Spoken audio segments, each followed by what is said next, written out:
Now. Just the juxtaposition of, 4 or 5 years ago, Preston were the lower league team trying to get out of League One, whereas Blackpool and Bolton and Blackburn and Wigan were the kind of more senior teams in that Lancashire area. I lived in Preston before moving to Bath, and I know the world quite well. And they're all very conscious of each other. But it's been interesting. One of my pet theories about in football. Teams get relegated for two reasons. One, because they're not big enough, and two, because of the owners. It's usually owners, ultimately, you look at 4 years later and look, why did that team go down? And usually you'll find it's something in the boardroom.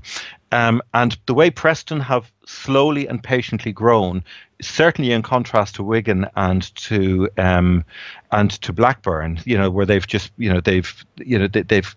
they've creaked and cracked and been dropped down into League One as a consequence. You can see the contrast between the two. Shall we move on and do Bolton? Yeah, let's go to Bolton again. I don't want to accuse our friends in the Nationals of lazy journalists, but not only is this everybody's tip to get relegated, this is everybody's tip to finish bottom as well. Are they right, Harry? It's a question of quality. It really is.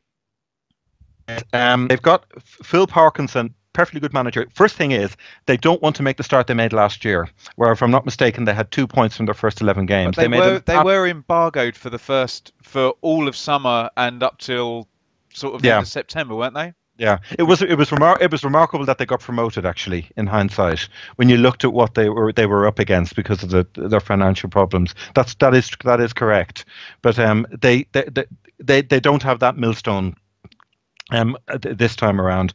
Parkinson they like, perfectly good manager, and looking at the players that they've brought in, I can see what they're trying to do. They certainly have width. You've got up front, I still think they're missing a striker. They brought in Clayton Donaldson, and to be fair, given his age, I would call him, he's a perfect impact substitute in a way. I would also call him a trusted pair of hands in the Championship, though. Yeah, no, he is. Oh no, he's vastly experienced. But I know with Sheffield United, watching him, there was that gentle loss of pace, as it were. But still an absolute focal point. But where they are strong is out wide. You've got Craig Noon, you've got Yannick Wilshot, they've got Sami Amiobi, and then you've got Josh Vela playing in, who can play in behind. So they have pieced together a decent enough attack. Whether it's decent enough, if you know what I mean, will be the big question. There was the financial thing. It's worth mentioning it. They had a pre-season friendly against St Mirren cancelled because of a loss of payment. Some players didn't get paid, and so the players sort of, I wouldn't say down tools, but it was actually a hiccup. Bolton fans haven't been unduly worried about that. I think the financial problems that they were a proper burden are probably a thing of the past, so they don't have a huge amount of money to play with. They've brought in centre-back, and they brought in centre-half Jack Hobbs, because, again, it's the lack of depth. Wheater and Beavers at the back aren't the quickest. They're both, again, a bit like Donaldson, decent, hard-working players with stacks of championship experience, but I think Hobbs, they're hoping, will actually just give them something a little bit more at the back. And they've also brought in a Poland right back, a guy called Olkowski, Pavel Olkowski. He's come from Cologne. They also like him. He's gone down very well. But the other concern they have, I think they would like to see a proper holding midfielder come in. The two midfielders they brought in are Jason Lowe from Birmingham on a 2-year deal, and they've got a chap called Erhun Otsumer, a Bosnian they've brought in from Walsall. Now, Otsumer's more of an attacking midfielder. They had Gary O'Neill on trial, and I think it's somebody who will screen the back four, particularly Jay Spearing did it for them when they got promoted, and then I don't think they want. I think something weird. I don't think they wanted to pay him last season. Money. Maybe that's been a hole since then, Harry. Yeah, that's the one area I think, looking at the team, that Ben Anick in goal, good keeper. It's a good enough team, but whether whether or not it's got the quality to survive.